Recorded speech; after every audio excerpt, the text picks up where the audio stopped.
Hello hello, एक बच्चा खो गया है जो कि अपने पिता का नाम बैगन लाल बता रहा है। तो माताओं बहनों से यही अनुरोध है, कृपया जलेबी पर कम बच्चों पर भी ध्यान दें। पहला बेरी करताने राउर पूजाए, होई कोनो गलती त माफ करम माई। श्री श्री दुर्गा पूजा समिति आपका स्वागत करता है और करता रहेगा। पहला बेरी करताने राउर पूजाए, होई कोनो गलती त माफ करम माई।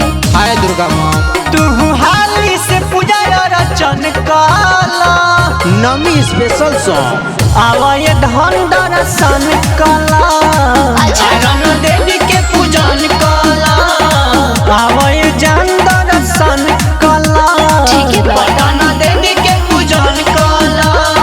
गंगा स्टूडियो आरा ए हो काजी आवत दर्शन कल के कर दुर्गा जी के कि काली जी के?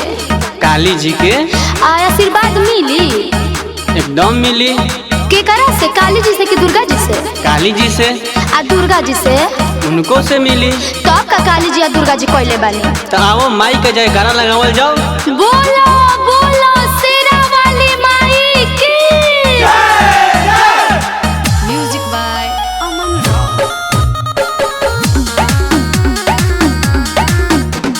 सुन ले बानी माई कबो होली न कुमाई, भक्तन पयापन देली दया बरसाई। माई के महिमे महान बा।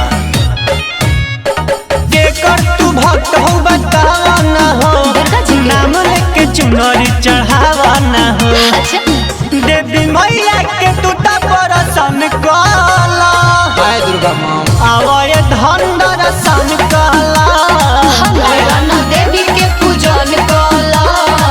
आवाए जान दर्शन काला, ओके रन देवी के पूजन काला। सुनो तारू, काजी अगर माई चाहिए तो हमनी के मनोकामना पूरा हो जाए। अच्छा हाँ, यही से कहता नहीं कि लो हई चुनरी चढ़ा लो। के करा के? दुर्गा जी के कि काली जी के? दुर्गा जी के चढ़ा लो, आ मनोकामना पूरा हो जाई। जरूर होई। आ काली जी से? उनको से होई। तो दोनों जन से मनोकामना पूरा हो जी तब का काली जी दुर्गा जी कहले बानी जी। तो ठीक है, चलो टीका तब करा लो। ठीक है बा। ए पंडित जी तने टीका मार दीजी। अरे कौन टीका बाबू? कवन कवन रवा मारी ना। अरे गोलका कर दे कि लमका? लमके खींच दी। अरे ठीक है, तो लमके खींच दिए।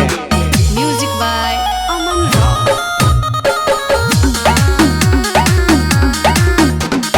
आयरन देवी माई के महिमा महान बा, सुनो ए रोशन इनके जानत जहान बा। राइटर सलेंडर तो मानत रे, का? मैया के शक्ति के जानत रे, सब कोई जानता। शशि मुकेश के साथे भजन काला, आओ तनी आवाए धन दर्शन काला, आयरन देवी के पूजन काला, आवाए जान दर्शन काला, पटना देवी के पूजन काला। नमी स्पेशल सॉन्ग